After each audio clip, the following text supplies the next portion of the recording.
అజయ్ కుమార్ సజ్జా గారు good morning. So ఏంటి అసలు ఇదంతా కూడా జనార్దన్ రావు చేసినటువంటి మాటలు జోగి రమేష్ గారు ఇందులో ఉన్నారు. సరే, ఇప్పుడు మన రమేష్ గారు చెప్పారు ఇదంతా కూడా చంద్రబాబు నాయుడు నారా లోకేష్ ఇద్దరు కలిసి ఇది ఒక పెద్ద మాఫియాలాగా తయారు చేసేసారని. మరి అంత చేసేటప్పుడు మీరు ఎందుకు బయట పెట్టుకుంటున్నారు? మీకేమన్నా లేవా ఆలోచనలు? అరే ఇవన్నీ బయట పెట్టుకుంటే మన పార్టీ పొరుగు పోద్ది, కనీసం ఆలోచించాలి కదండి. మీరు ట్రైనింగ్ అన్నా తీసుకోండి అట్లీస్ట్. చెప్పండి.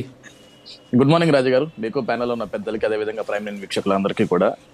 రాజు గారు, గతంలో కూడా నారాసుర రక్త చరిత్ర అని ఒక కథను విన్నాం మనం. అది కూడా సాక్షిలో పెద్ద ఆర్టికల్ వేశారు. చంద్రబాబు నాయుడు చేతిలో పెద్ద కత్తి, ఆయన షర్టుకు మొత్తం రక్త మరకలు పూసి ఇదిగోండి వివేకానంద రెడ్డి గారిని చంపేసింది చంద్రబాబు నాయుడు గారే అని ఓ విపరీతమైన అల్లరి చేశారు. అల్లరి చేయటమే కదా రాజు గారు, ఇక్కడ మనం అందరూ ఒక పాయింట్ కూడా గుర్తుపెట్టుకోవాలా. జగన్మోహన్ రెడ్డి గారు వాళ్ళ బాబాయిని చూడటానికి వచ్చిన వెంటనే ఎన్నిసార్లు ఎక్కడ నరికారు, బాత్రూమ్ దగ్గర నుంచి బెడ్రూమ్ దాకా ఏ విధంగా తీసుకెళ్లారు, మొత్తం స్క్రిప్ట్ ఆయనే చెప్పేశాడు. అంటే దగ్గరుండి నరికిన వాళ్ళు కనీసం పోలీసులకు దొరకలా, ఎక్కడ విచారణ జరగల. కానీ అందరికంటే ముందు జగన్మోహన్ రెడ్డి గారే రివీల్ చేసేసారు. ఈ రోజు అదే విధంగా నారావారి సారా అని ఒక కొత్త కథనం తీసుకొచ్చారు మళ్ళీ. సార్ ఇప్పుడు మీరే మాట్లాడారు రాజు గారు, మీరు ఒక క్వశ్చన్ కూడా అడిగారు రమేష్ గారిని. ఈ రోజు కూటమి ప్రభుత్వం నిజంగా కల్తీ మద్యం తయారు చేసి ఉంటే, కల్తీ మద్యాన్ని ప్రజలకు వెళ్ళి అమ్మి కొన్ని కోట్ల రూపాయలు గడించుకోవాలనుకుంటే ఎందుకు సార్ ఈ రోజు ఎక్సైజ్ అధికారులు పంపించాల్సిన అవసరం ఏంటి, దాని మీద రైడ్లు చేయాల్సిన అవసరం ఏంటి, దాన్ని పట్టుకొని మళ్ళీ కూటమి ప్రభుత్వం బురదంతా కడుక్కోవాల్సిన అవసరం మాకేంటి? ఈ రోజు రాష్ట్రం డిస్టలీలో తయారు చేసి అమ్మేయచ్చు కదా మీరు. అదే ఇప్పుడు తయారు చేసి అమ్మేయచ్చు కదా గతంలో.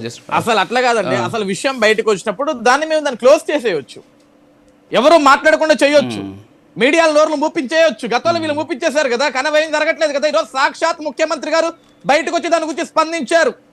ఈరోజు తెలుగుదేశం పార్టీ నాయకుల పేర్లున్నాయి, ఇన్ఛార్జి పేర్లున్నాయంటే వాళ్ళని సస్పెండ్ చేశాం, వెంటనే యాక్షన్ తీసుకున్నాం, సస్పెండ్ చేశాం.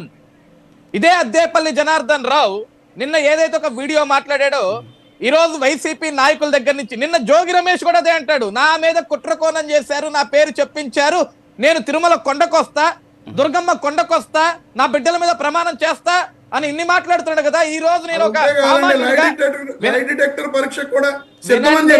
వినండి, నేను ఈ రోజు ఒక సామాన్యుడిగా, ఒక రాష్ట్రంలో ఒక పౌరుడుగా నేను కూడా ఒకటి అడుగుతా జోగి రమేష్ గారిని.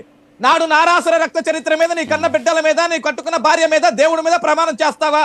నాడు వైజాగ్ లో జరిగిన కోడికత్తి మీద, నీ కన్న బిడ్డల మీద, నీ కట్టుకున్న భార్య మీద, దేవుడి మీద ప్రమాణం చేస్తావా?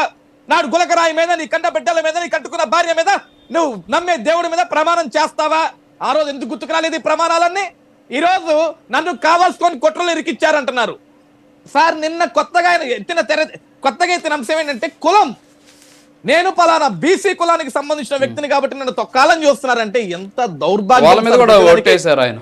అదే ప్రతి దానికి ఎంత కులాన్ని ఆపాదిస్తున్నారంటే ఎంత దౌర్భాగ్యం అంటే, ఆయన అవసరమైనప్పుడల్లా కులాన్ని వాడతాడు. సార్ ఇప్పుడేంటి సార్, స్టార్టింగ్ లో కూటమి ప్రభుత్వం వచ్చిన తర్వాత అగ్రిగోల్డ్ ఫ్లాట్స్ విషయంలో కూడా వాళ్ళ అబ్బాయిది వాళ్ళ భార్య గారిది ఇట్లా కేసు నడుస్తుంటే అప్పుడు కూడా కులాన్నే పట్టుకొచ్చాడు ఆయన.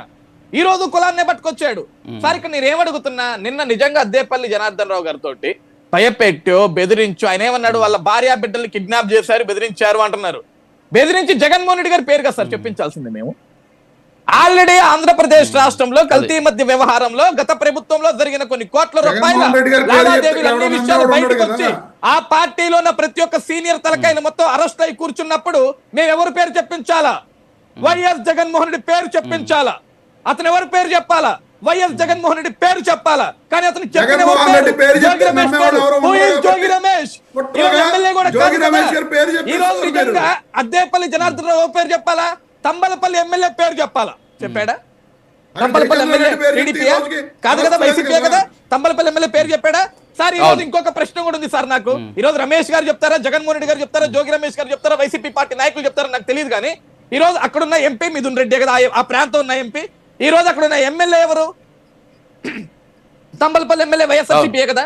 సార్ అక్కడ 6 నెలలుగా కల్తీ మద్యం వ్యాపారం నడుస్తుంటే ఒక స్థానిక ఎమ్మెల్యే ఏం చేస్తున్నాడు? నిద్రపోతున్నాడా? ఆయనకు తెలీదా? ఆయన ప్రాంతంలో, ఆయన నియోజకవర్గంలో ఒక కల్తీ మద్యం ఒక డిస్టిలరీస్ పెట్టి అక్కడ మొత్తం తయారీ చేసి అక్కడి నుంచి ప్రాంతాలకి దాన్ని సరఫరా చేస్తుంటే ఒక ఎమ్మెల్యే ఏం చేస్తున్నాడు? నియోజకవర్గంలో సొంత తంబలపల్లిలో కల్తీ మద్యం తయారీ జరుగుతుంటే అక్కడ కేంద్రం ఉంటే ఎందుకు బయటికి రాలేదు?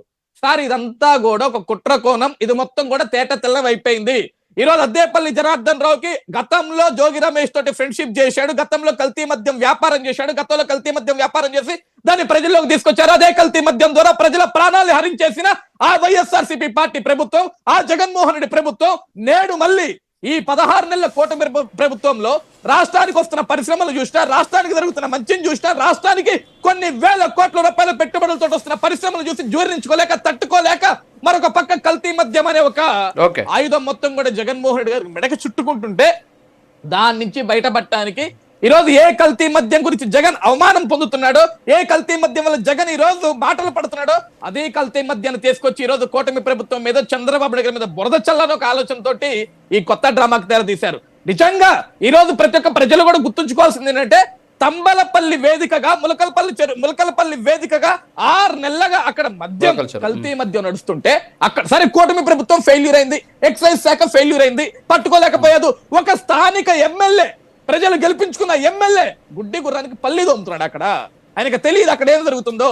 అంటే అతను కూడా వాటాలు తీసుకున్నాడా? ఆ కల్తీ మధ్యలో అతను కూడా హస్తం ఉందా? అతను కూడా సంపాదించుకున్నాడా?